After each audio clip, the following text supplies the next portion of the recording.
ربنا تقبل منا إنك أنت السميع العليم ربنا واجعلنا مسلمين لك ومن ذريتنا كل من سمي صلوا على المصطفى يا كل من سمي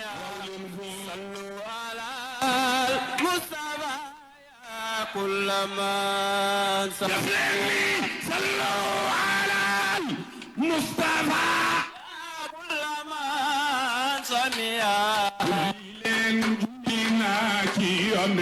يا كل ما صلوا على المصطفى يا كل ما صلوا على المصطفى يا كل ما سميا واتلن ميكرو يتانت ييب اندو نانيو كو سيدو سوما ني صلوا على المصطفى ngeen يا كل من سميا داكور ngeen wax leen صلوا على المصطفى صلوا على المصطفى جلي ناكيونا يا كل ما سميات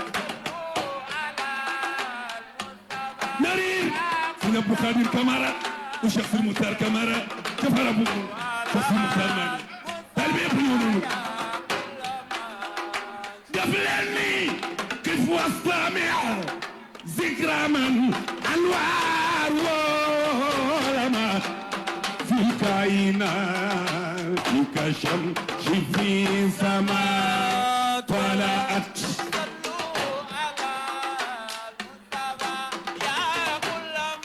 ويمني انا نبغى رسول الله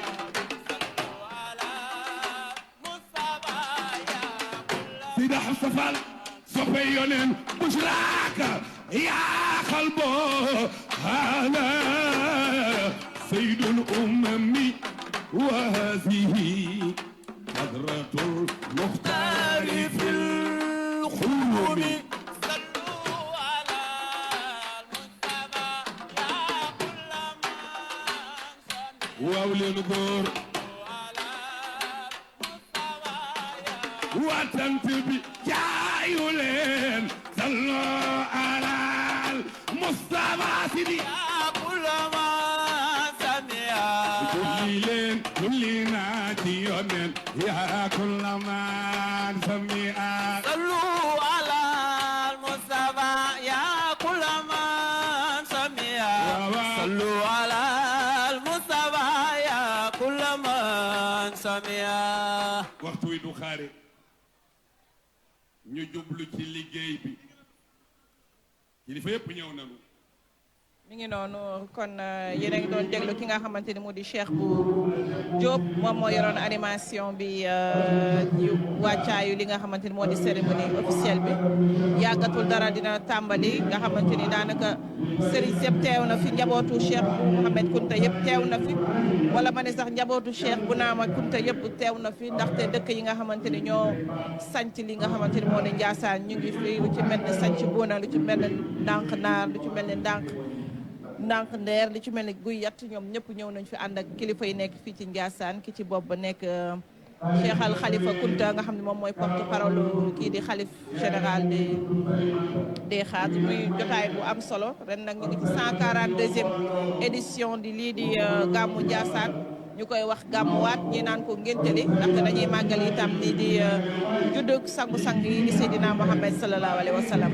donc yéen a ngi gis jotaay bi noonu ñu ngi noonu toog ñi nga xamante ni ñoo di nguur gi tamit ñu yónnee fi délégation bu am solo autorité administrative yi maa ngi fi seen ki nga xamante itam moo di ministre de l' agriculture mu di Mabouba Diagne xalifu ndànk ñi ngi ko fi gis ak itam ñi nga xamante ñoo fi teewal xalif bi sëñ Sidi Mokhtar Kunta muy lu am solo mu mel ni fii nag mag ñi dañ leen di daal di jiital jox leen cër chef de village bu Ndiassane aussi mi ngi fii mu mel ni kilifa yëpp teew nañu ngir cérémonie officielle bi nga xamante ni mooy màggal 142e édition gàmmu bu Ndiassane xanaa ñu teewluwaat rek ñëwaat. waase yëpp ñëw nañu fii ñu toog nii sunu gannaaw waa Casamance ñu ngi fii département bi Bignona ak Ziguinchor ñëpp ngi fi que leen jiite di Karamoho Bounama Kunta Sané mi ngi nii toog su ko defee dañuy daal di commencé yëf yi en direct la ñu ngi ñaan caméraman yi borom rajo bi dafa ne bu ngeen ñëwee rek affaire bi daa am accès kon nag ñu ngi ñaan yéen ñëpp ngeen yem foofu kon nag ñu joxe antenne bi bisimilah. Alaaji Bakary Mbaye.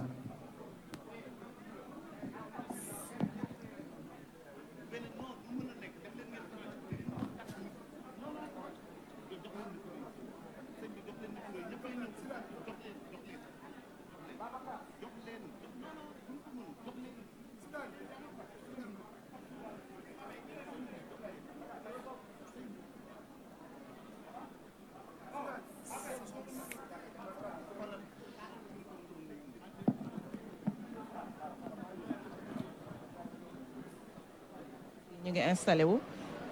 wàccaay bi nag xam naa ne du yàggati dara ñu tàmbali. kal googu moo ko fi bàyyi ba mu samp fi njaboot googu doon ñi nga xam ne tey jii li fiy jib benn baat rek la baatu laa ilaaha illallah kon ñu ngi nuyu njaboot gi yépp di nuyu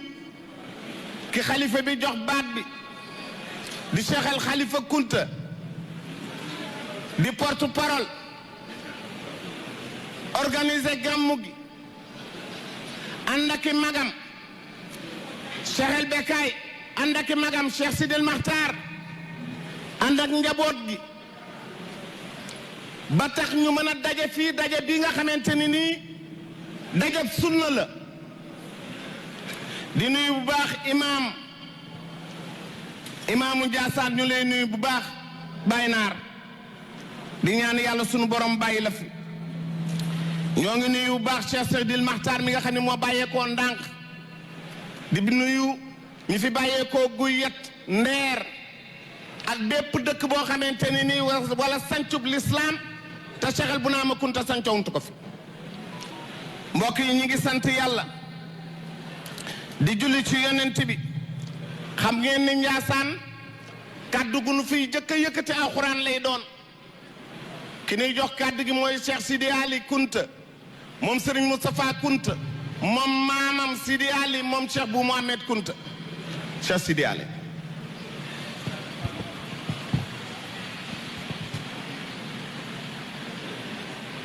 أعوذ بالله من الشيطان الرجيم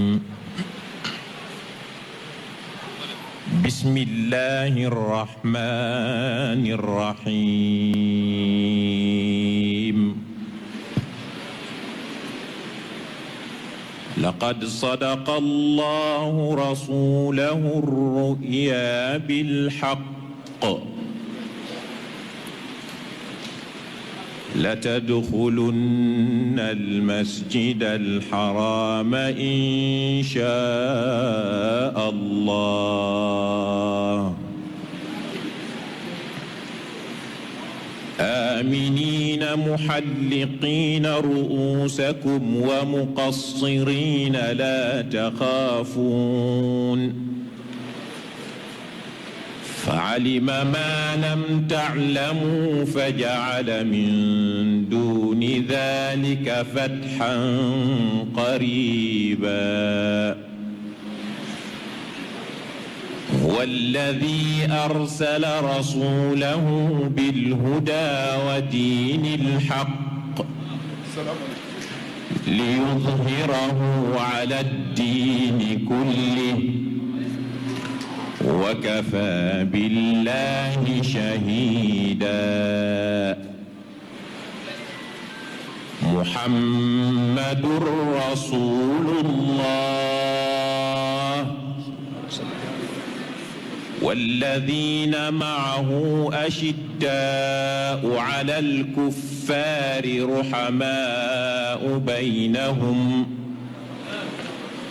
رحماء بينهم تراهم ركعا سجدا يبتغون فضلا من الله ورضوانا سيماهم في وجوههم من أثر السجود ذلك مثلهم في التوراة ومثلهم في الإنجيل كزرع أخرج شطأه فآثره فاستغلظ فاستوى على سوقه يعجب الزراع ليغيظ بهم الكفار وعد الله الذين آمنوا وعملوا الصالحات منهم مغفرة وأجرا عظيما صدق الله العظيم الفاتحة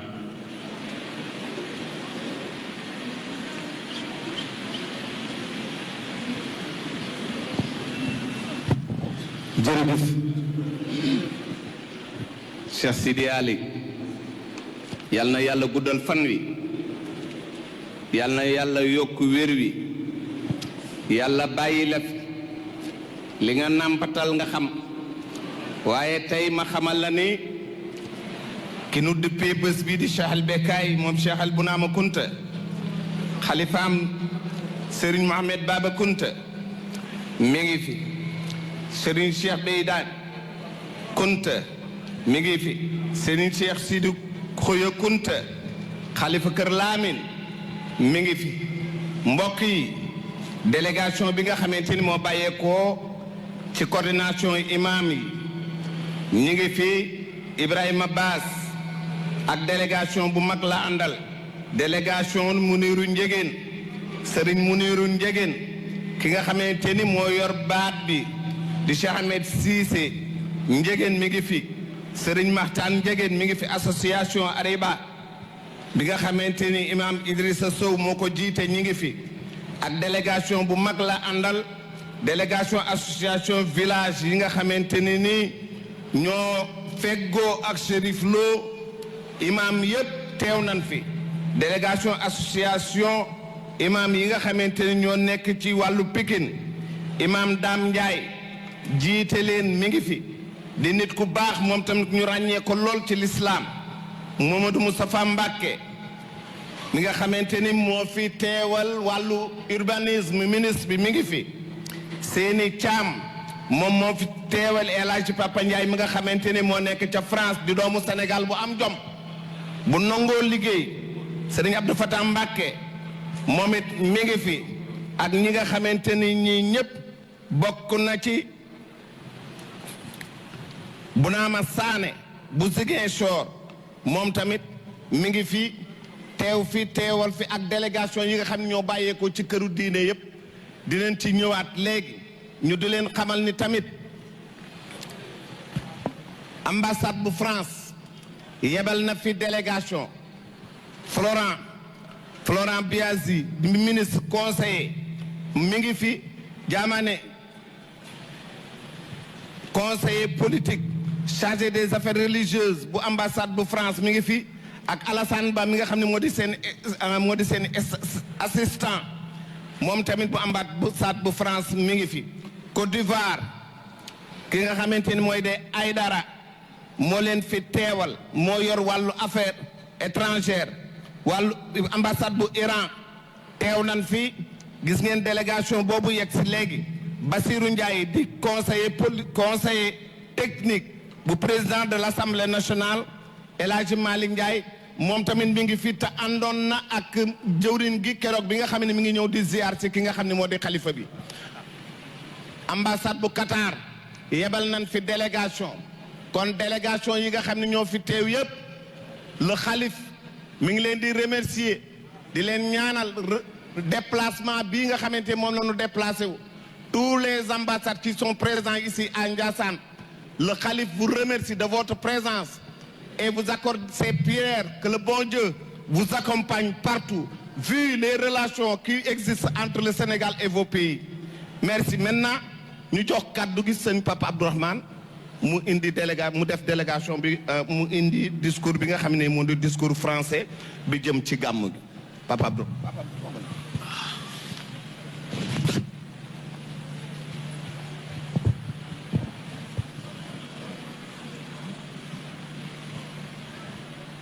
أعوذ بالله من الشيطان الرجيم بسم الله الرحمن الرحيم والصلاة والسلام على أشرف المرسلين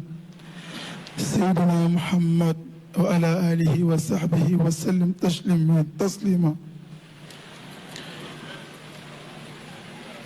Au nom d'Allah, le tout miséricordieux, le très miséricordieux. Louange à Allah, le Seigneur des mondes, celui qui illumine la vue des connaisseurs par la lumière de la connaissance et de la certitude. Et prière et salut sur celui à la naissance duquel la maison sacrée resplendit de lumière, et la terre et le ciel se remplirent de joie et d'allégresse. Le détenteur de la naissance la plus lumineuse, né au mois de Rabiul Awwal, indiqué comme étant le printemps des cœurs verdoyants. Par sa naissance, les jours et les mois se sont honorés, et sur eux furent dispersés par la main de sa naissance les perles de joie et d'allégresse. Honorable présent, en cette heureuse occasion, le khalife général de la voie Qadriya, Cheikh Bou Sidi Mokhtar Al-Kounti, vous accueille dans la Zawiya Qadriya Al-Kounti et adresse ses salutations parfumées aux habitants de la ville bénie de Ndiassane, ainsi qu'à tous les centres religieux du Sénégal et au-delà. Il souhaite également la bienvenue au ministre de l'Agriculture et de la Souveraineté alimentaire, M. Mabouba Diagne, et à la délégation gouvernementale l'accompagnant, représentant le chef de l'État, son Excellence M. Bassirou Diomaye Diakhar Faye, dont il tient à nous transmettre ses sincères remerciements. La bienvenue est également adressée aux membres du corps diplomatique accrédité au Sénégal, aux représentants des partis politiques, de la société civile, des associations islamiques et des organisations nationales et internationales, ainsi qu'à tous les participants. Mes frères en Allah, disciples de cette voie bénie, qu'Allah perpétue sur vous les souffles de la proximité, les lumières de l'amour et la sincérité du cœur. En ce jour béni, nous ne nous réunissons pas pour fêter une naissance corporelle, mais pour raviver le souvenir de l'apparition de la lumière mohammedienne dans ce monde intérieur. Lumière par laquelle les univers se sont établis, les voies ont été levées, la miséricorde s'est manifestée et la sagesse a coulé. Allah le Très-Haut dit, il vous est venu de la part d'Allah une lumière et un livre explicite. Et nombre de connaisseurs ont interprété cette lumière comme étant notre prophète, notre maître bien-aimé, Mohammed sallallahu alayhi wa sallam. Il est la première lumière, la plus grande manifestation, le miroir dans lequel s'est manifestée la beauté de la vérité, exaltée soit-il. Ô bien-aimé, le Mawlid an-Nabi n'est pas un événement que l'on traverse, mais un rendez-vous avec l'amour, un moment de contemplation du rang mohammedien, une opportunité de renouveler notre engagement spirituel, de raviver notre lien au secret mohammedien et de faire vivre dans nos cœurs le désir ardent envers le détenteur du rang loué, au sujet duquel Allah dit, et nous ne t'avons pas envoyé que comme miséricorde pour les mondes. Que la naissance du bien-aimé, paix et salut sur lui, soit pour vous naissance de lumière dans vos cœurs, naissance de sincérité dans vos intentions, naissance de retour à la présence divine, sortir de l'insouciance et entrer dans la porte de l'amour. Ô croyants, Allah a loué son prophète en disant, et certes, tu es d'un caractère sublime. Surat Al-Qalam. Le soufisme authentique, qui est la dimension spirituelle et intérieure de l'islam, a toujours placé la purification de l'âme,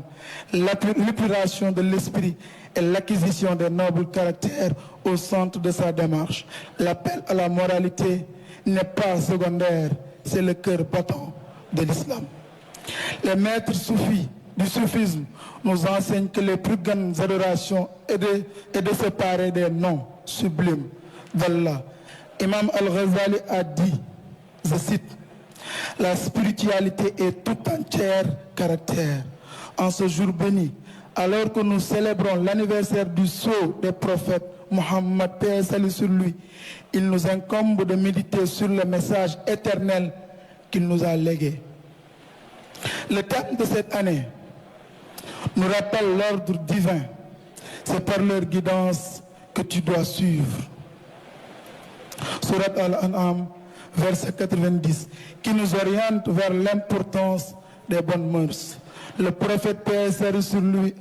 a résumé son message en disant, « Je n'ai été envoyé que pour parfaire les nobles caractères. »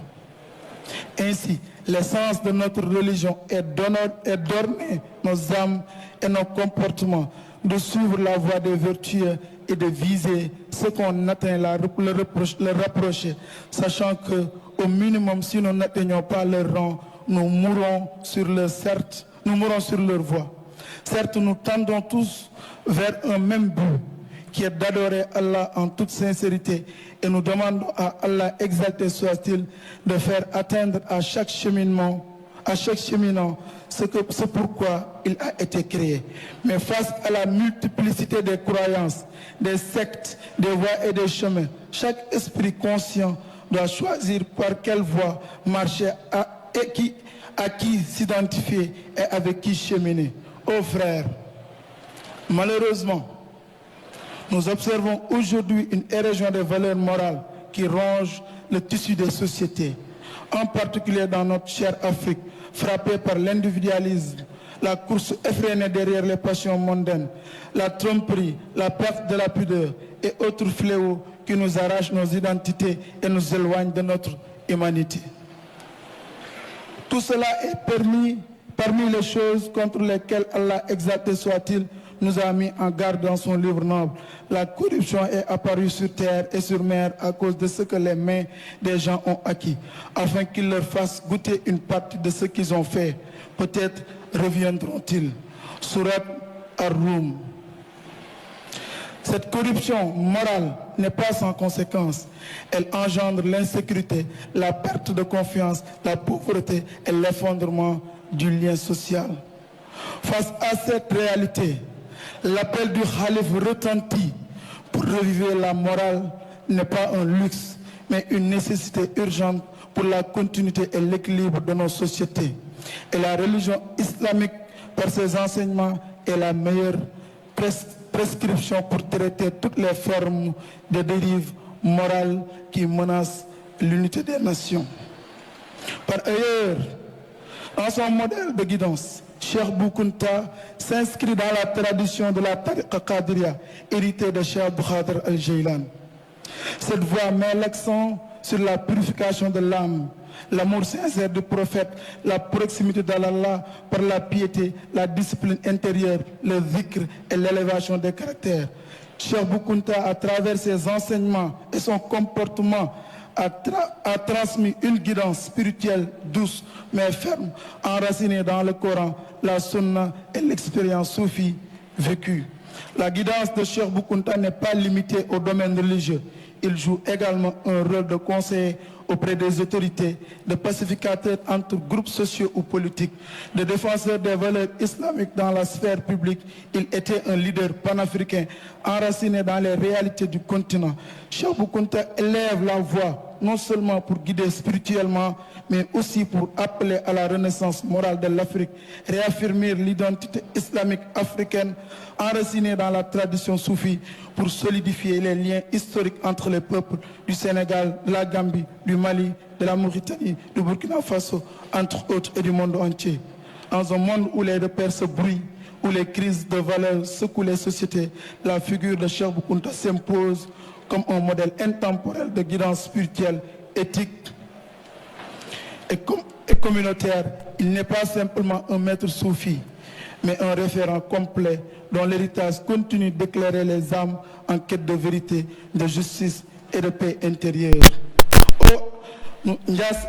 Oh Allah, prie sur notre maître Mohammed et sur sa famille et notre ultime invocation, louange à Dieu, Seigneur des mondes. Je vous remercie de votre aimable attention. jërëjëf Papa Abdourahmane sët la ci kër gi di sëtu Cheikh Al Becaye di ku nangoo gëstu xam-xam ñu ñaanal la yàlla yokk sa taxawaay kàddu googu wàllu làkku français la te mu yaatu lool ci réew mi maam Alaaji coordonnateur yow tamit jërëjëf ci taxawaayu gàmmu gi ak liggéey bi nga xamante ne ni moom nga ciy def monsieur le maire Ousmane Sarr bu Chérif Lo di maire ñu ngi lay ziar bu baax moom tamit doom la ci kër gi Seynabou Gueye Touré représenté fi maire bu Tivaouane nekkoon it présidente conseil départemental bu Tivaouane ñu ngi lay nuyu bu baax di nuyu njaboot gi yépp ak délégation njaboot Xaali Amar Fall bu nu waxee xam-xam ci alxuraan ci réew mi njaboot gu ci am taxawaay bu yaatu la ndax seen maam délégation association village Chérif Lo wax nañ ko léegi ñoom tamit ñu ngi leen di nuyu mbokk yi kër goo ci demit taalibe yi dañ caa am taxawaay boobu moo waral nag tey dinañ jël kàddu gi jox ko ki nga xamante ni nii mooy seen président di Mamadou Diop mu jóg yëkkati kàdduy baatu taalibe Mamadou Diop président Cheikh Mamadou Diop mën na toog mënul ñëw nii rek mu gënal la acca bismillah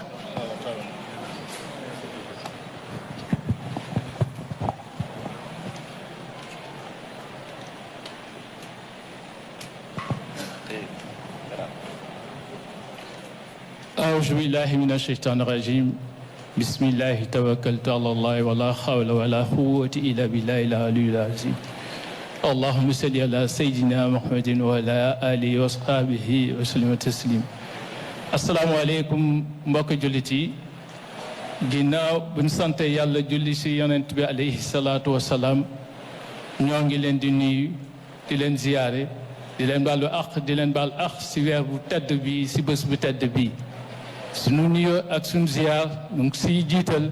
ki yàlla jiital di xalifatul am bu tarixatul xadriya di cheikh bu Sidi Mokhtar Kounta di ñaan yàlla guddal ay fadam lool mu yàgg fii ne bu yàggee fii sunu njëriñ la ñun ñëpp sëñ bi ku ko gis ku ko teg bët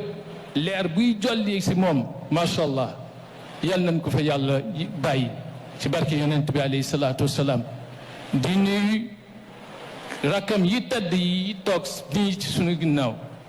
di leen ziyaare di leen baalu ax di leen baalu ax di sàkku si yéen ñaan mais di nuyu di ziyaar di rafet loolu liggéeyam muy ki nga xam ne moom la dénk baatam di xalifa sëriñ xalifa Kounta porte parole rafet loolu liggéeyam nag sëriñ xalifa ngi lay ñaanal yàlla gudd fan ak wér la yàlla na ko yàlla boole defal di nuyu di ziyaar kilifa fi teew yëpp ku lim da ngay jum mais ñu ràññee si rek monsieur le ministre Mabouba Diagne ministre de l'agriculture di nuyu le gouverneur de la région de Thiès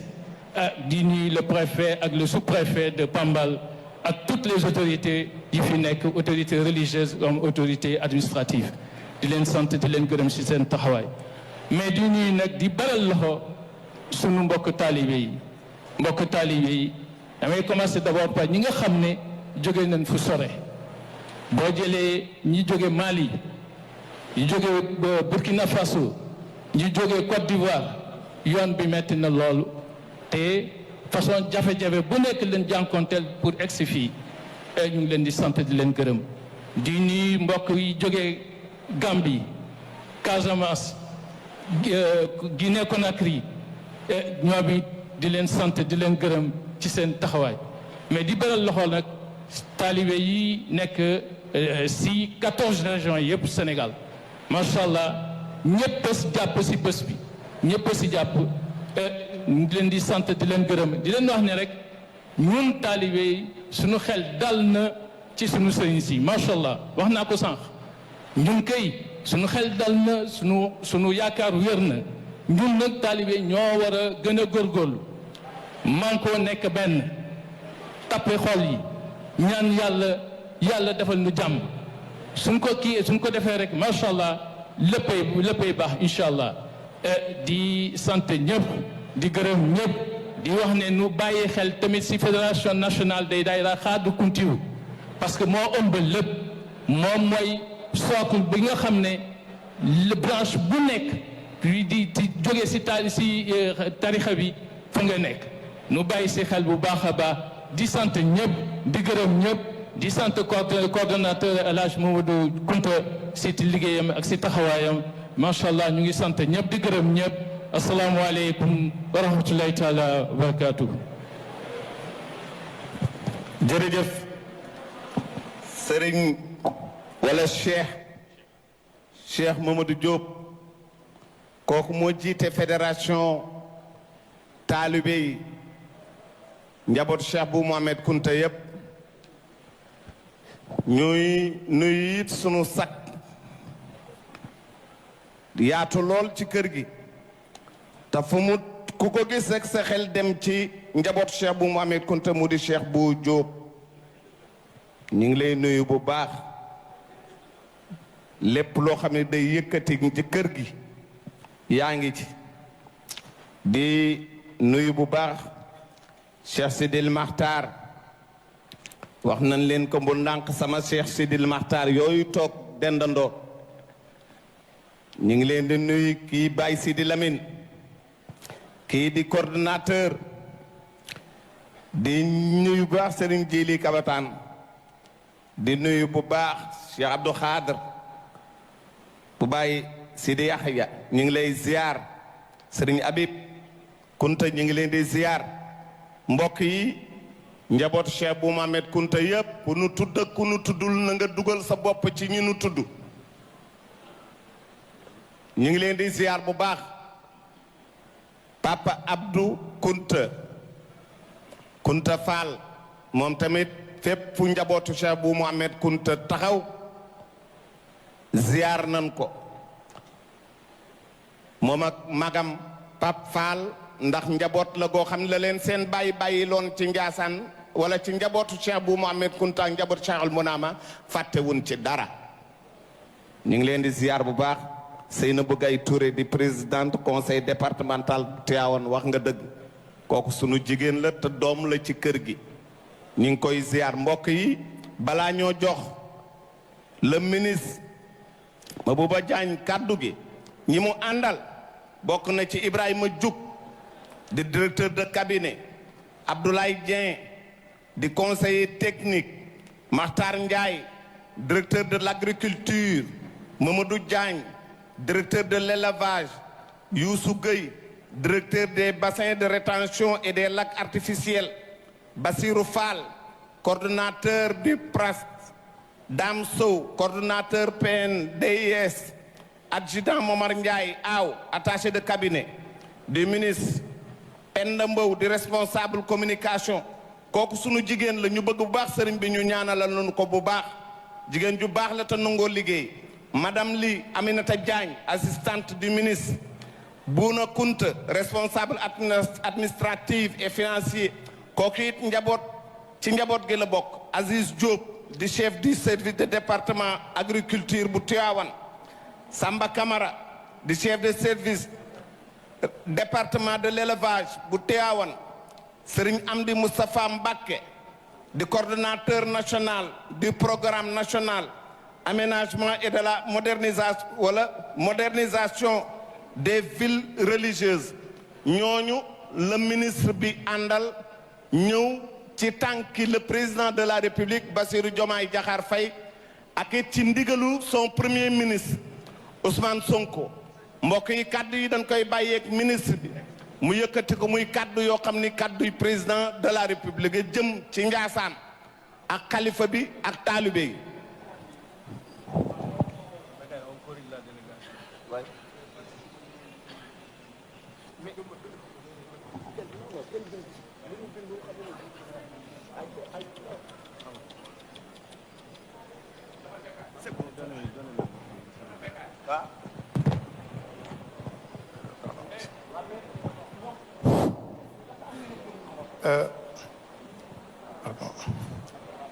Monsieur le ministre, avec votre permission.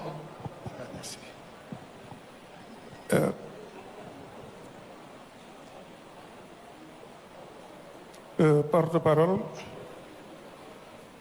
délégation gouvernementale bu mag bi ñëw teewal fii Monsieur le Président de la République du Sénégal, son Excellence Bassirou Diomaye Diakhar Faye, Monsieur le Premier ministre Ousmane Sonko ak tous les ministres du gouvernement ci cérémonie officielle bu 142e édition bu gàmmu annuel bu Ndiassane tey di alxames 11 septembre 2025 nii la tëddee ki jiite délégation bi mooy monsieur le docteur Mabouba Diagne du ministre de l'Agriculture, de la Souveraineté alimentaire et de l'élevage moom moo jiite délégation bi mi ngi ànd ak monsieur Sayer Ndaw gouverneur de la région de Thiès, monsieur Mamadou Gueye préfet du département de Tivaouane, monsieur Abdoulaye Sow sous-préfet de l'arrondissement de Pambal, madame Seynabou Gaye Touré, présidente du conseil départemental de Tivaouane, monsieur Ousmane Sarr, maire de la commune de Chérif Lo, monsieur Ibrahima Diouk, directeur de cabinet de monsieur le ministre, monsieur Abdoulaye Dieng, conseiller technique du ministre, monsieur Makhtar Ndiaye, directeur de l'agriculture, monsieur Mamadou Diagne, directeur de l'élevage, monsieur Moussa Gueye, directeur des bassins de rétention et des lacs artificiels, monsieur Bassirou Sall, coordinateur du PRAPS, monsieur Dame Sow, coordonnateur PNDIE, adjudant Omar Ndiaye Aou, attaché de cabinet de monsieur le ministre, madame Aminata Li Diagne, assistante du ministre, monsieur Bouna Kounte, responsable administratif et financier du PRSF, fils de la famille. ba tey ci délégation yi bokk na ci docteur Mame Moussa Diaw di directeur régional de la santé de Thiès, monsieur Aliou Wade, délégué régional de la Sénélec, madame Dioma Sow, chef de service régional de la promotion du développement territorial, monsieur Al Ousseynou, du chef de service régional de l'hydraulique, monsieur Abibou Ba, chef de service de l'assainissement, monsieur Amadou Bamba Fall Diatara, coordonnateur régional de la SONAGED. Ci délégation ba tey monsieur Mamadou Diop, président de la chambre de commerce, d'industrie et d'agriculture, monsieur Amadou Makhtar Sey, président de la chambre de la Chambre des métiers, Imam Cheikh Tidiane Djité, président régional de l'association des imams et oulémas, chef d'escadron, Papa Latir Ndiaye, commandant la compagnie de gendarmerie de Thiès, capitaine Ndiasse Djoum, commandant le poste de police des Parcelles Assainies de Thiès, capitaine Abdou Ndiaye du service régional des eaux et forêts de Thiès, adjudant Ibrahim Sow du groupement d'incendie de Thiès. Monsieur Momodou Lamine Dien, chef de service départemental de l'hygiène de Tivaouane, Monsieur Abdelaziz Diop, chef de service départemental de l'agriculture de Tivaouane, Monsieur Samba Kamara, du chef de service départemental de l'élevage de Tivaouane, adjudant Amadou Bamba Diop, du commandant du corps urbain du poste de police de Médina Fall, Thiès. Kon sëñ bi lii mooy délégation gouvernementale bu mag bu monsieur le ministre docteur Mabouba Diagne ñëw jiite teewal fii président de la République du Sénégal, monsieur le Premier ministre ak tout le gouvernement pour joxe son message. Monsieur le ministre, vous avez la parole pour le message.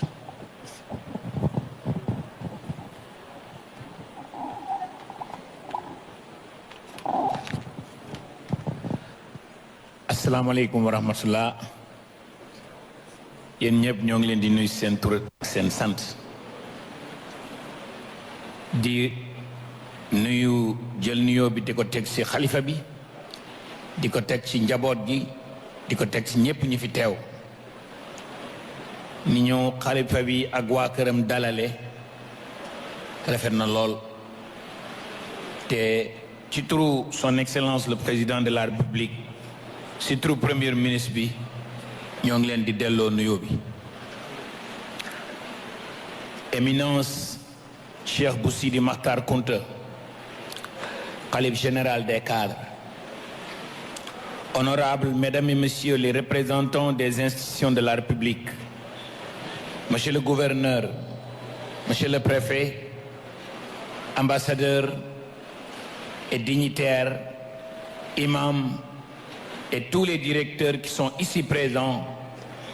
mesdames et messieurs les ministres, permettez-moi de faire une salutation spéciale au nom du président de l'Assemblée nationale qui m'a même appelé quand j'étais en cours de route et qui m'a dit de lui transmettre au même titre que son Excellence le président de la République, au même titre que le Premier ministre, ses salutations et ses remerciements les plus sincères. Monsieur le préfet du département de Tivaouane,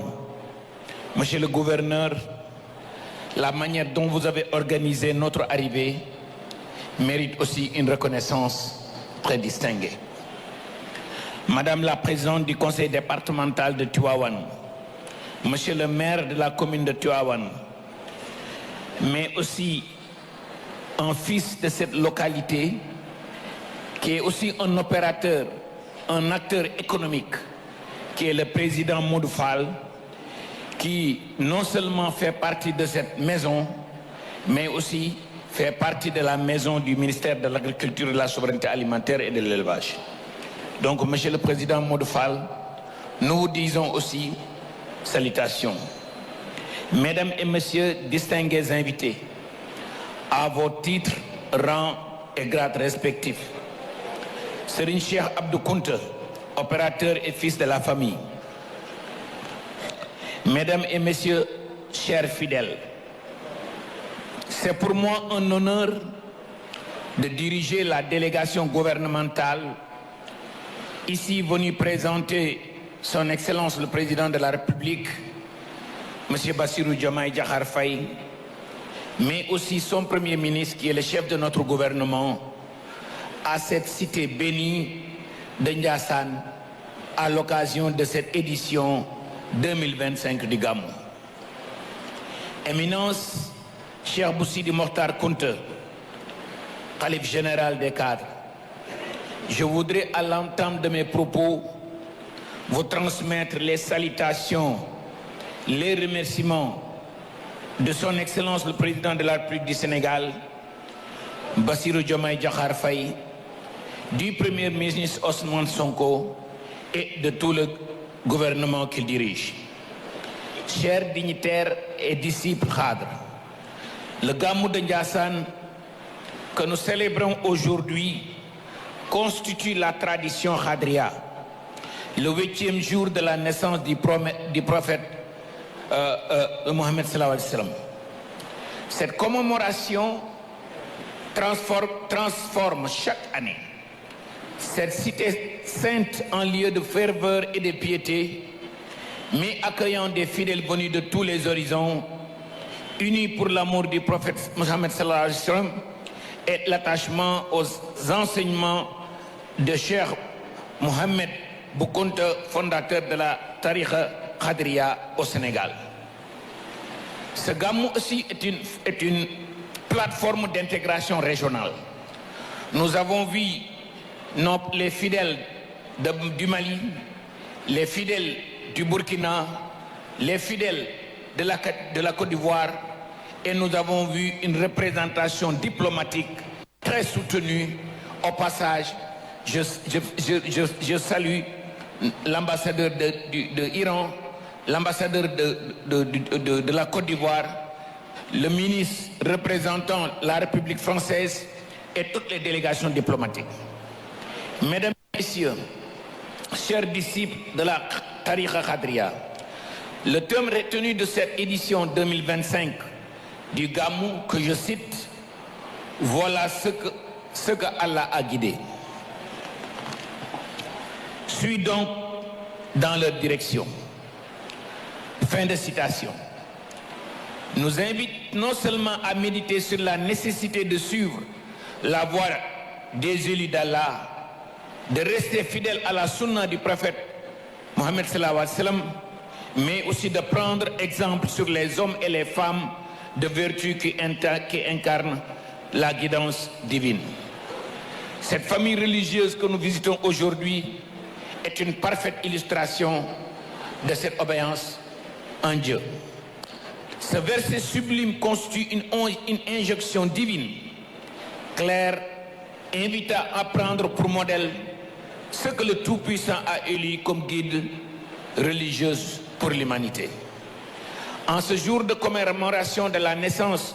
du prophète Mohammed sallallahu alayhi wa sallam, ce thème prend une résonance particulière. Le prophète Mohammed sallallahu alayhi wa sallam, décrit dans le Coran comme étant d'un des caractères sublimes, demeure le modèle parfait à suivre. Et cette famille religieuse non seulement ne cesse de donner l'exemple, mais ne cesse de nous guider sur le bon chemin et vers Dieu. Son exemple éclaire tous les aspects de notre existence, spirituelle, sociale,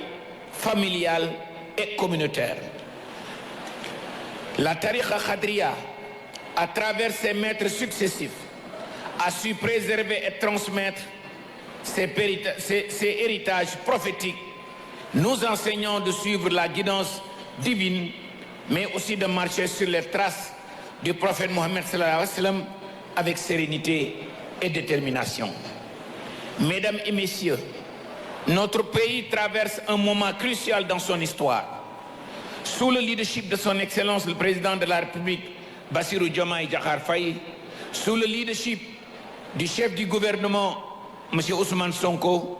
et nous demandons au Khalif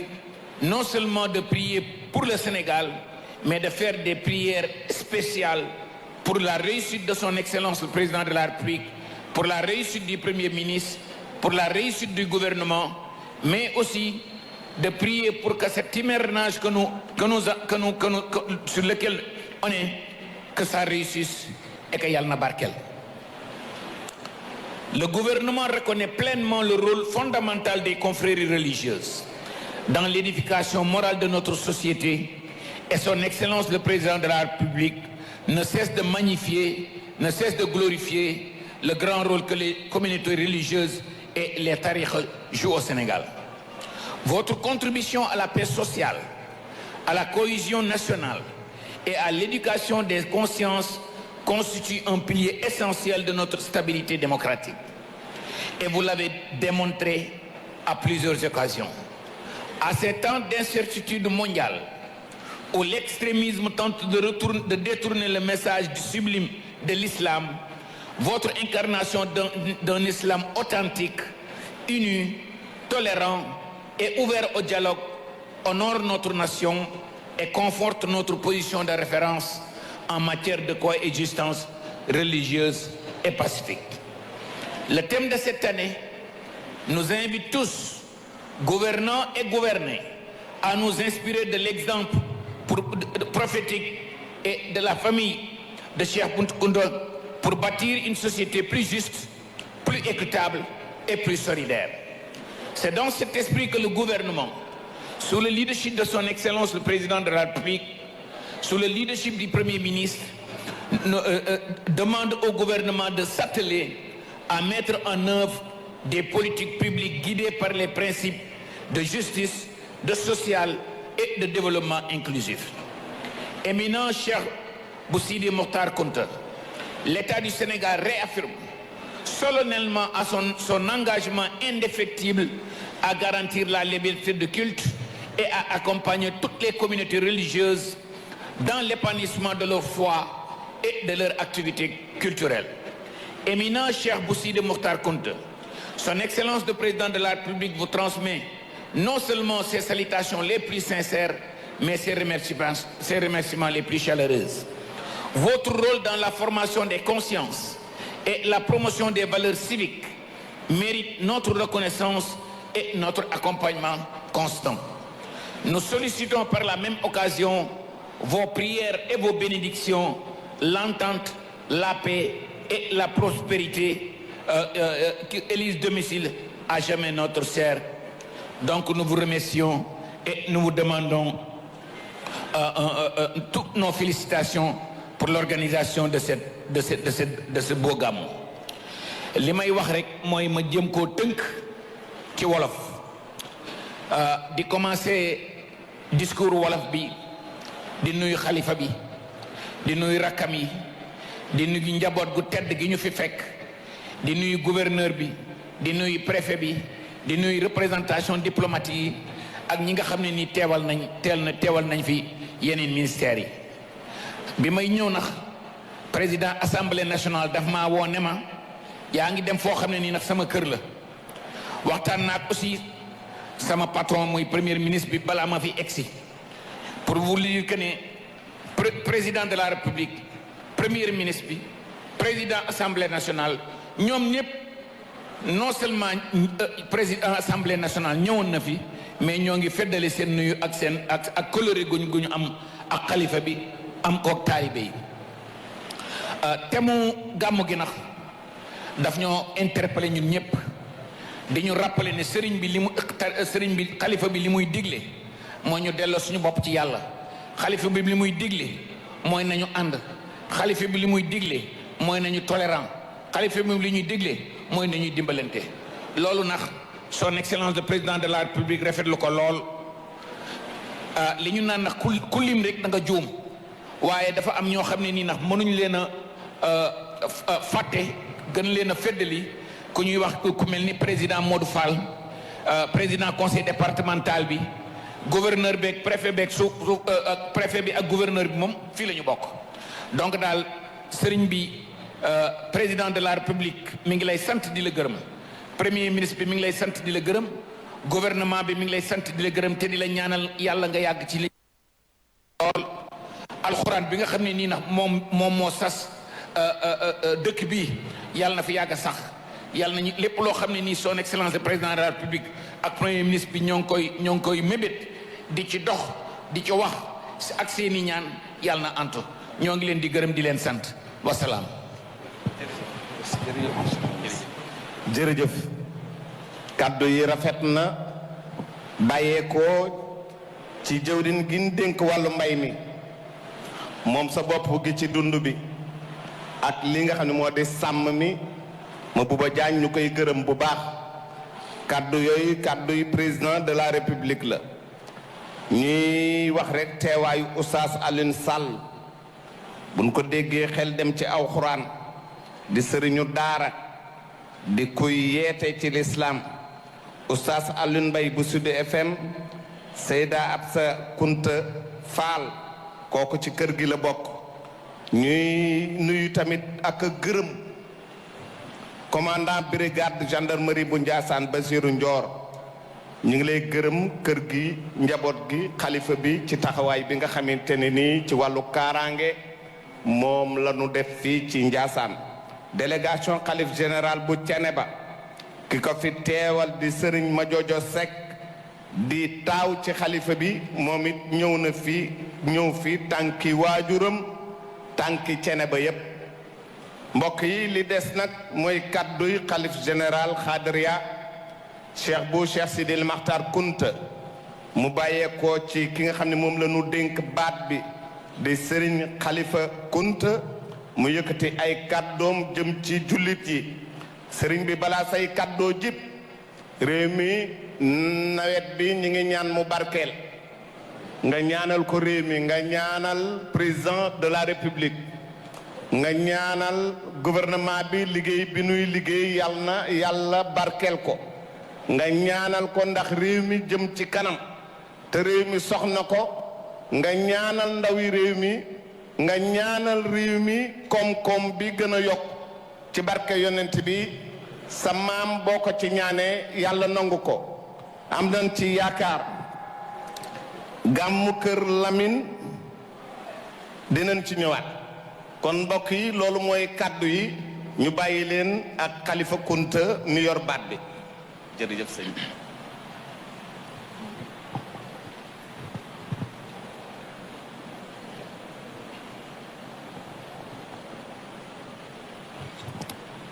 أعوذ بالله من الشيطان الرجيم بسم الله الرحمن الرحيم الحمد لله رب العالمين منور أبصار العارفين بنور المعرفة واليقين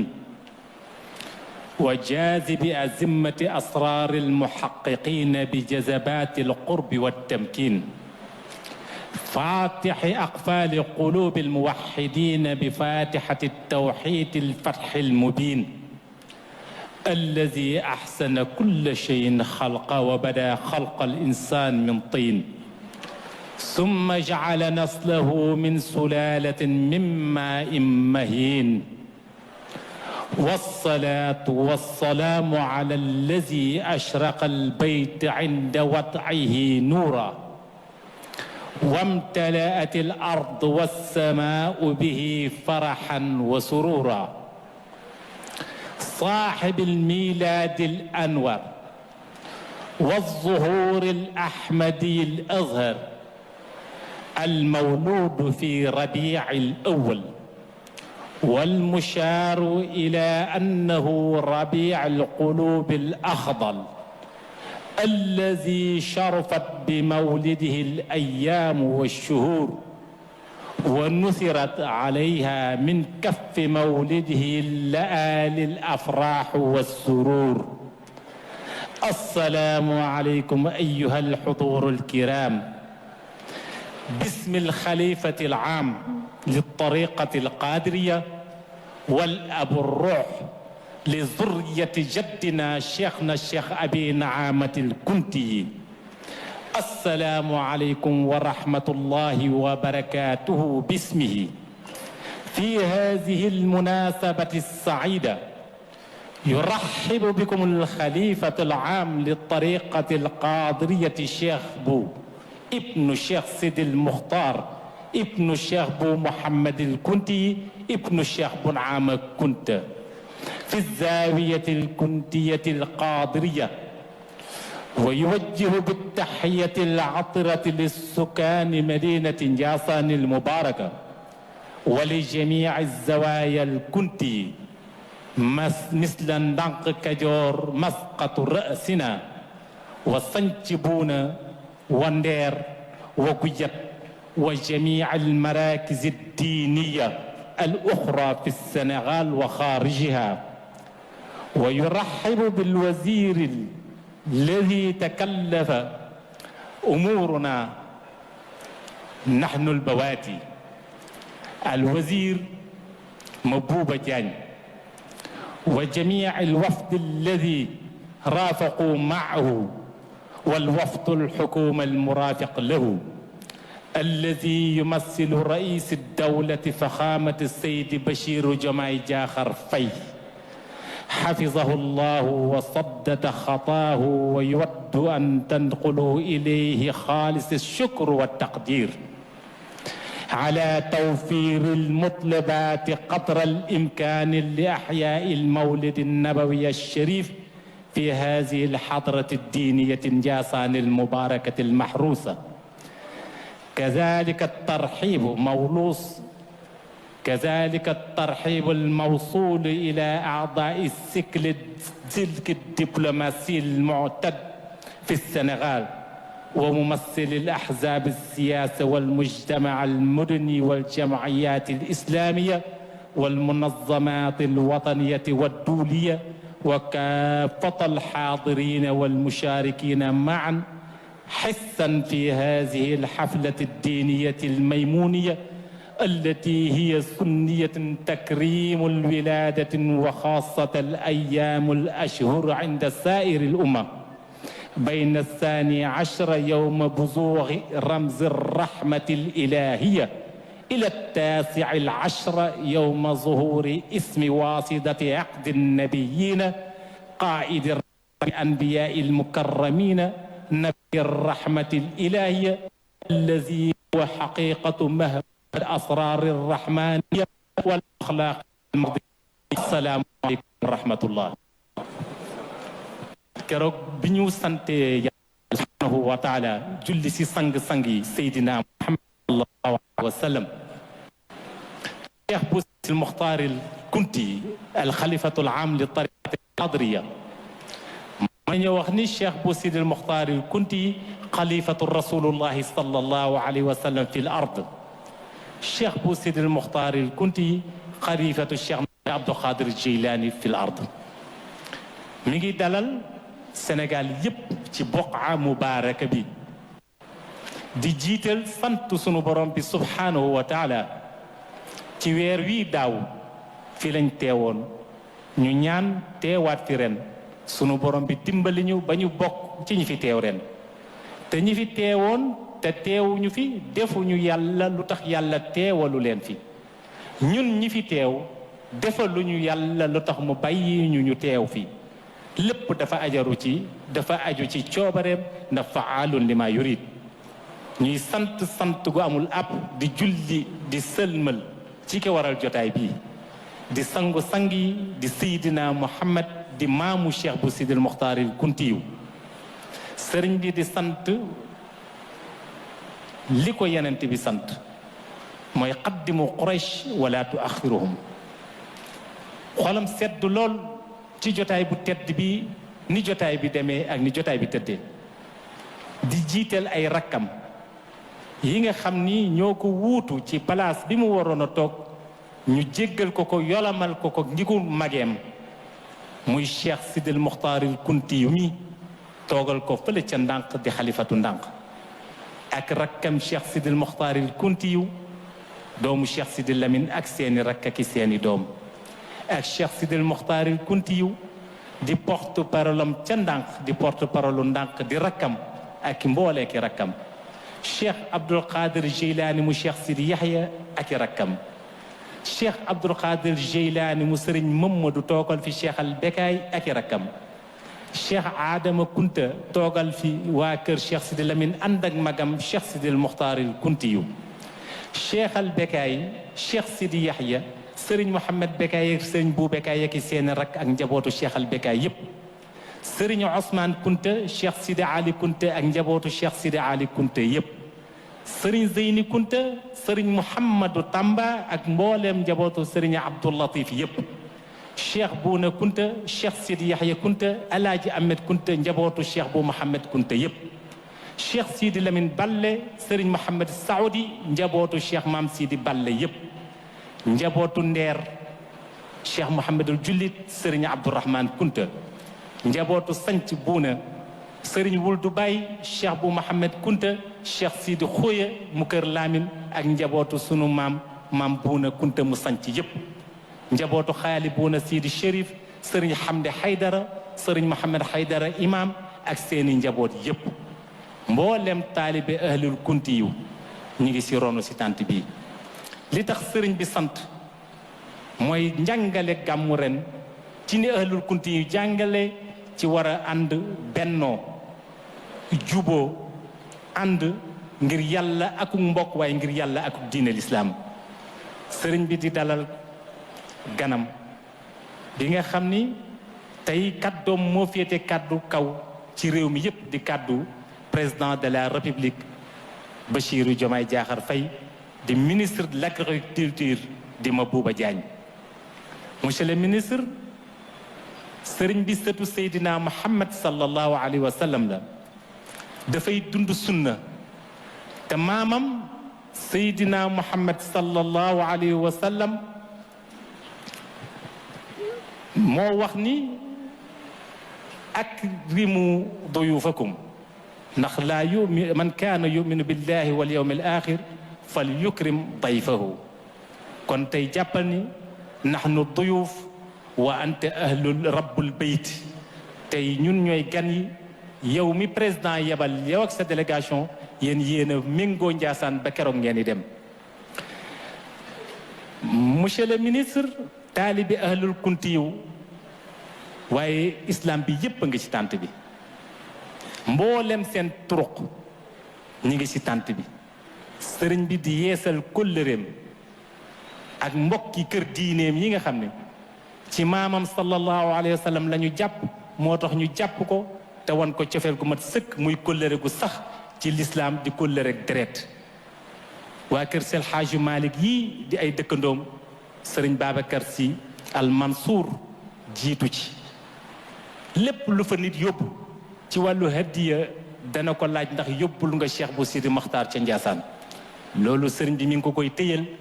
waaye itam mi ngi ko koy jàppal ci kanamu maamam Seydina Muhammad Cheikh Mouhamadul Muntaqa yable na fi yablewaat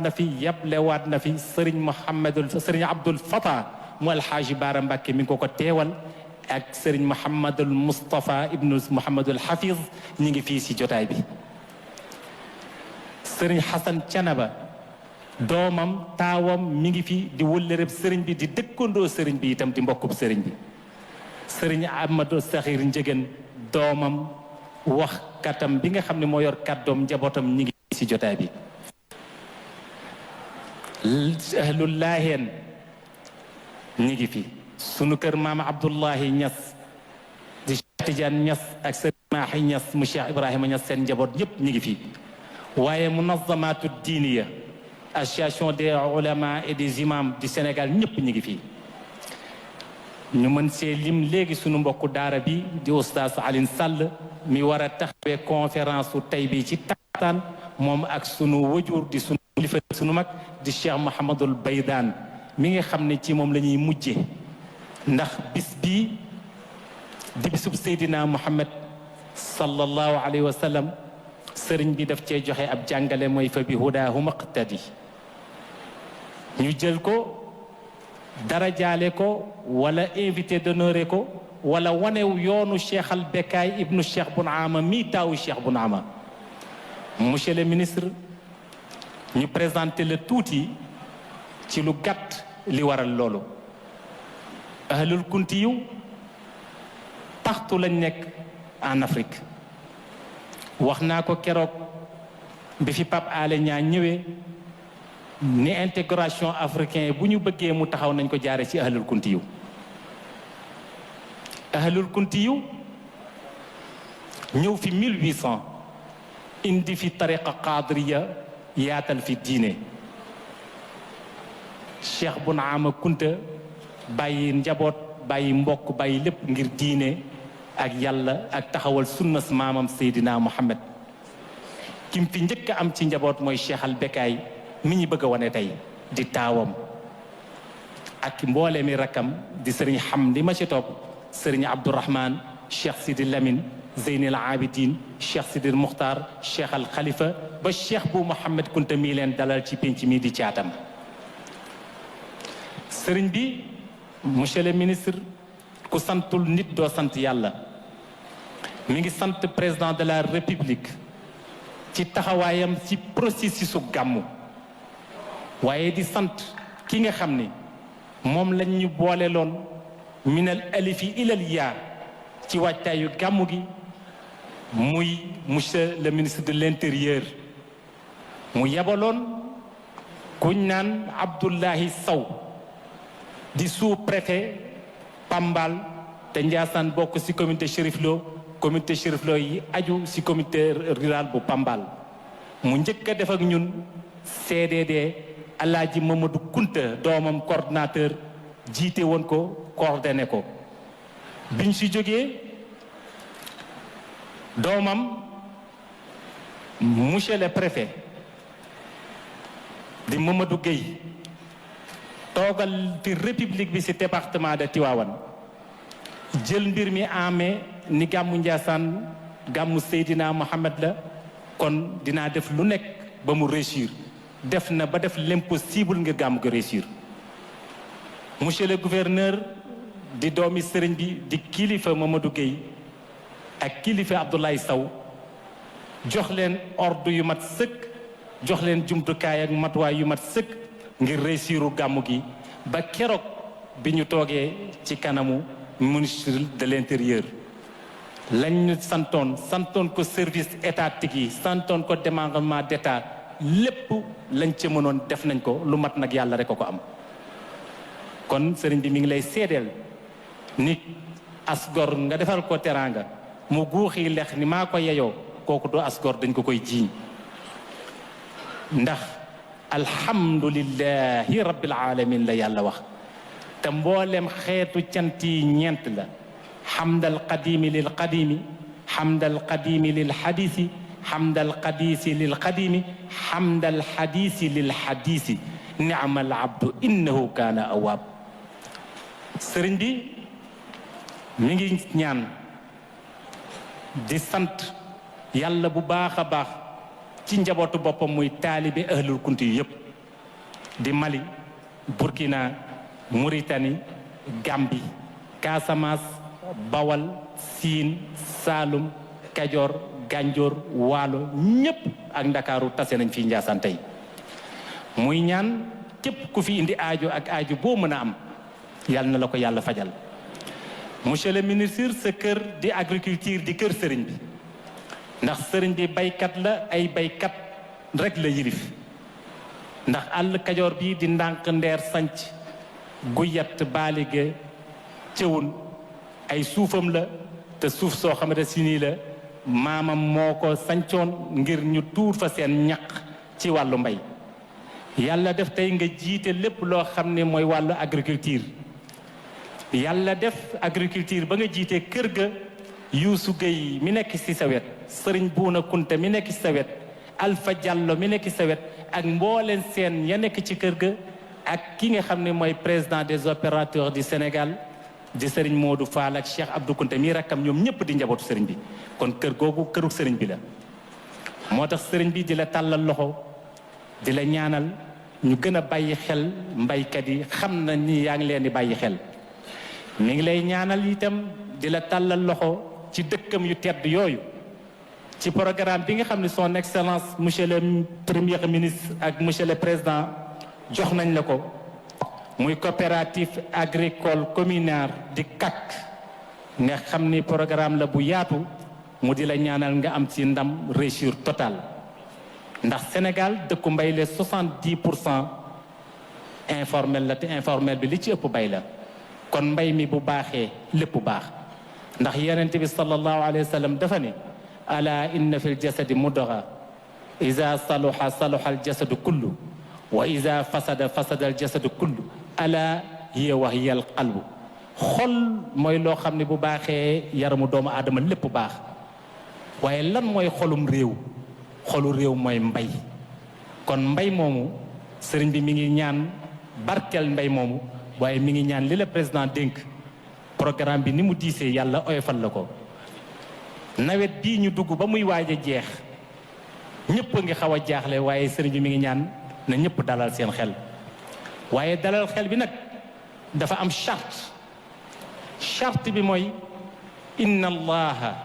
laa yugayiru ma bi qawmin xatta yugayiru ma bi anfusihim bu ñu bëggee Sénégal naat bëgg mbay mi baax bëgg investisseurs yi ñëw bëgg ambassadeurs yii nettali seen réew lu rafet lii nañ leen juboo te fóot xol yi fekk loolu amut dañuy tàllal sunu loxo naan allahuma waaye yàlla day jëppi xeet boobu ndax bannu Israël yàlla nee na leen su fekkoonte ni si da ngeen a gëm yàlla gëm yeneen yama leen yebaloon kenn du leen gën waaye nag yàlla moo jagleel xeetu seydina Muhammad kuntum xayra ummatin uxrijat linnaas lum si teg mooy ta'muruuna bil maarufi wa tanhawna anil munkar yéene xeet bi gën ci xeet yi te Sénégal am ci yeneen bi lu benn réew amul teraangay Sénégal daan juboo teraangay Sénégal daan waxante lu baax teraangay Sénégal daan boddi konte ci biiru xeet amu fi loolu taxoon mag ñi créé woon cousinage njaayeen beeg jóobeen bi séeréer beeg pël bi loolu mi ngi bëgg a jeex sëriñ bi nee na xale yi nañu xool ci monsieur le président Bassirou Diomaye Diakhar Faye ñaari at ci ginnaaw rek fii la daan romb kenn daaw ko tudd waaye détermination yaram ak bëgg réewam tax na tey mu yilif képp kuy sénégalais sëriñ bi nee na y a pas de sous-métier nañ leen bàyyi internet bi ñuy jël def ko xeexukaay di ci yàq ay gor nañ leen bàyyi yoonu géej gi ñuy jël di jël sunu bakkan di ko tayle ndax yàlla waxoon na yent bi ni laa taqtulu awlaadakum min xashyati imlaaq nahnu narzuqukum wa iyaahum sëriñ bi nee na nañ leen génne yi ñugg yi nekk ci xol yi ñàkk a bokk parti taxuta bëgg a noonoo cim réew biir mbaar mi kenn xamu fi ku bokk ci benn parti ni ñu amee yar ngir ci kanamu Seydina Muhammad nañu amee yar ci kanamu république bi ndax xubbul watan min al iman bu ko defee réew mi dina naat te itam dina am sécurité te ñu jàppale ñu fi nekk président monsieur le président Diomaye Diakhar Faye ak son premier ministre ak Cheikh Hadji Malick Ndiaye mi trait d'union bi di président de l'Assemblée nationale di doomi sëriñ bi tey jii ñun sénégalais yi ñun ñëpp ñoo war a taxaw jàpp seeni tànk ni duo bii trio bii du ñu mës a tas ndax ñoom bis bu ñu tasee lan la ñuy jëli ñun réew mi premier ministre président bu ñu xuloo ban intérêt la ñu amal kon nag yàlla waxoon na ci alquran iza jaakum fasiqun bi naba'in fatabayyanu asa an tusibu qawman bi jahalatin fa tusbihu ala ma faaltum nadimin sëriñ bi mi ngi leen di dénk ñetti doomam yooyu nañu xam ni ba ñuy tëju si néeg di sos li ñuy sos yàlla di leen ci jàppale nañu gëm yàlla te bu ñu war yàlla mukk seen diggante ñun sénégalais yi nañ leen ñaanal waaye ñan ñaanal suñu bopp ndax li nekk ci xol yàlla rek ko xam waaye kenn ku nekk na nga xam ne la sa xol yàlla dina la ko ëmbil bëccëgu ndara kàmb ndax man amila salihan fa li nafsihi wa man asaa fa alayha wa ma kaana allahu bi zallamin lil abid ku jëf lu baax sa bopp ku jëf sa sawaan sa bopp yàlla mës ta tooñ kenn kon nañ leen dellu ci tool yi nañ leen dellu ci njàngaleenu mag ñi nañ leen dellu ci valeuru sénégalais muy teraanga ak bëggante ak yéenante jàmm sëriñ bi mi ngi ñaan Cheikh al Bekaay mii wajur mii maamam di taawu Cheikh Bun Ama Kunta ñu dara jaale ko bis bii nam yërëme woon ay rakkam kon mi ngi ñaan gouvernement bi nañu gën a yërëm population bi waaye population bi nañu gën a yërëm gouvernement bi mooy am na loo xam ne si gouvernement mënu ko population moo ko mën ñun ñëpp nañ leen àndandoo si benn objectif politique benn temps la rek waaye bu politique xasee ba jeex li si des moom mooy liggéey ngir suqali suñu réew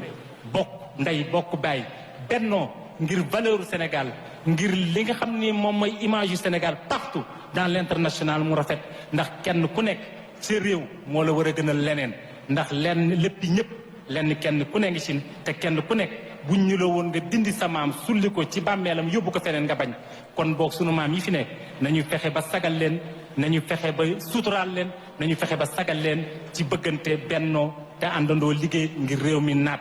kon fi may jeexalee rek mooy monsieur le maire Ousmane Sarr ndax alquran dafa ni waatul buyuuta min abwaabiha wattaqullaha laallakum tuflixuun moom mooy buntu kër gi ndax moom mooy buntu commune bi moom mooy premier magistrat de la commune ak jigéenam soxna Seynabou Gueye Touré. monsieur le ministre sëriñ bi nee na mi ngi lay sant bu baax nga yónnee nga jotale cantam ci président assemblée nationale di El Malick Ndiaye. El Malick Ndiaye bàyyoo na ko El Malick Ndiaye def na ko kilifa El Malick Ndiaye def na ko nu mu deful kenn waaye nag loolu mi ngi ko koy téyel ci kanamu maamam Seydina Mohamed mi ngi lay yóbbante nuyoo si son excellence monsieur le président jël na sëriñ bi def ko kilifa man xam naa ci dara kon ñaanam ci président de la république ak premier ministre ak président assemblée na nga ko koy yóbban na nga ko ko jotale mi ngi ziar bu baax a baax a baax a baax képp koo xamante nag ñëw nga si tànt bi sans distinction képp ku fi ñëw rek nga dugg si tànt bi ba ron na nga ni amin ndax ñi nga xamante si nii ñooy cirque diplomatie bi yow la ñu ñëwal président lañ ñëwal muy ambassade France di ambassade Turquie di ambassade Iran di ambassade Côte d'Ivoire di ambassade Palestine di ambassade Qatar ñuy ñaan fa bi hudaahum iqtadi bi nga xam ne moom la sëriñ bi joxe ci tem ngir lan mooy njubug mag ñu njëkk ña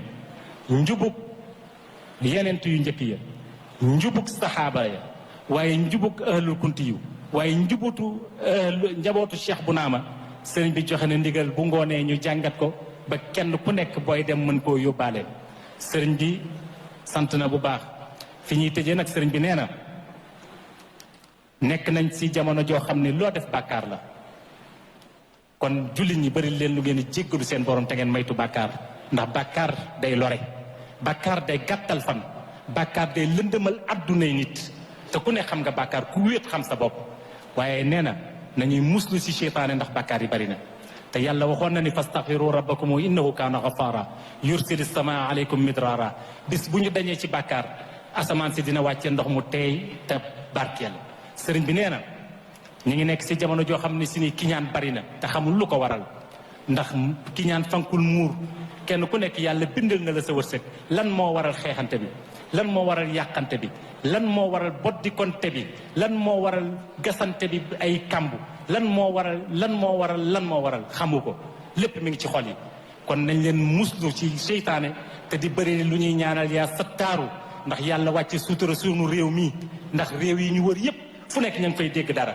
waaye bis bu ñu jelloo sunu xol yi te muñalante suturaalante yàlla dinañu suturaal ndax yàlla wàcce na sutura ci Sénégal gi kon sëriñ bi nee na ngir yàlla rikk waay sutura soosu yàlla wàcce ci Sénégal buñ ko yàq mukk ci sunuy bañante sëriñ bi nee na nekk nañ ci jamono ju lëndëm jamono joo xam ni kenn xamatul fooy jaar doom toppatul bàyyi yërëmatul njaboot jigéen toppatul borom kër waaye bàyyi xamatul safu njabootam di fanaan waaye njaboot ci réew mi tey toll nañ foo xam ni bàyyi day muslu ci ay njabootam chef de village yi chef de quartier yi kenn amatul kilifteef ndax jamono moo lëndëm nee na benn leer rekk ñu mën a niital ci jamono ji inna allaha wa malaikatahu yusalluna ala nabi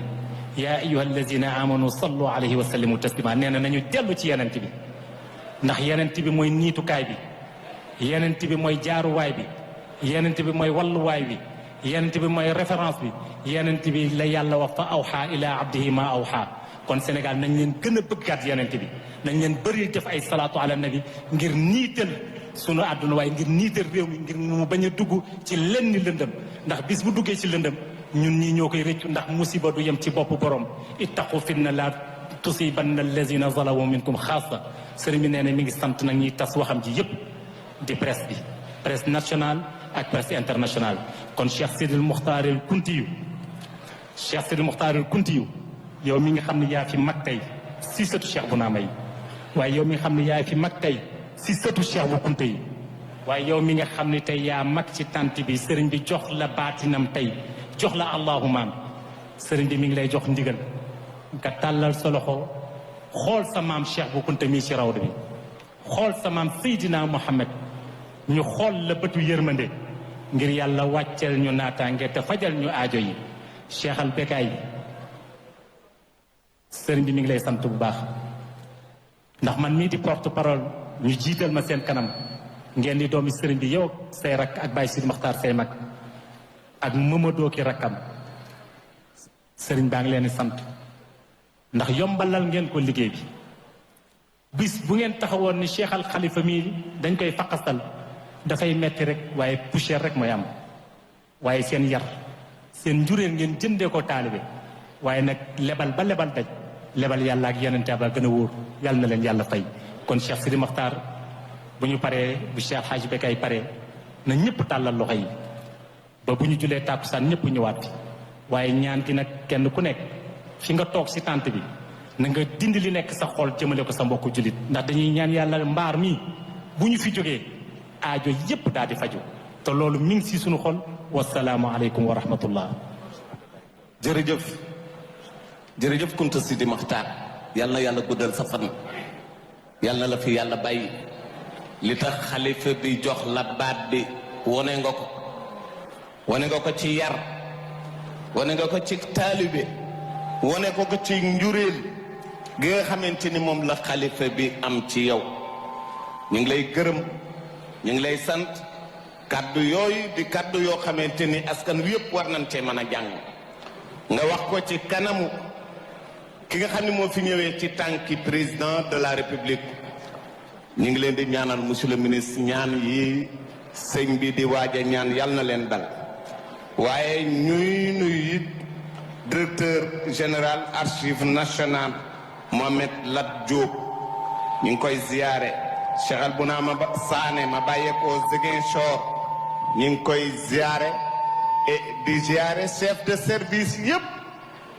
moo xam muy gendarmerie moo xam muy police muy sapeur pompier moo xam muy bépp liggéeykat boo xamante ni nii banqaasoo nga ci nguur gi nga wala nga doon privé te ñëw ci bis bii ñu ngi leen di gërëm ni ko porte-parole waxee la presse mention spéciale seen liggéey rafet na ñu ngi leen di gërëm ñu ngi leen di sant loxo yi nan ko tàllal sàkku ñaan yi bàyyeekoo ci ki nga xamante ne ni moom la xalifa bi wóolu Cheikh Sidil Makhtar mu ñëw toog fas yéene ñaan yooyu yàlla na dal ci réew mi ñaan yooyu yàlla na dal ci képp koo xamante ni doomi réew mi nga gàmmu gii kàddu yii mooy kàddu yi nga xamante ni moo bàyyeekoo woon ci xalifa bi et porte-parole yëkkati ko jëmale ko ci askan wi jëmale ko ci jullit bi mbokk yi ñuy ñaan ñëpp ñu tàllal sunuy loxo sàkku ñaan yàlla na sunu borom nangu ñaan waaw mu ne ministère de la communication waa kon ñu ngi leen di gërëm bismillah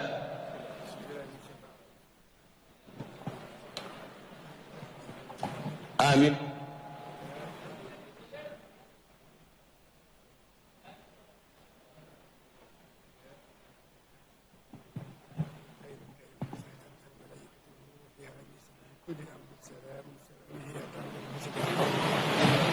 amin amin yàlla nangu ñaan te jataay bi ñu ñaan fekke ko déwén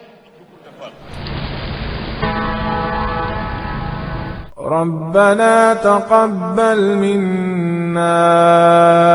إنك أنت السميع العليم ربنا واجعلنا مسلمين لك ومن ذريتنا أمة مسلمة لك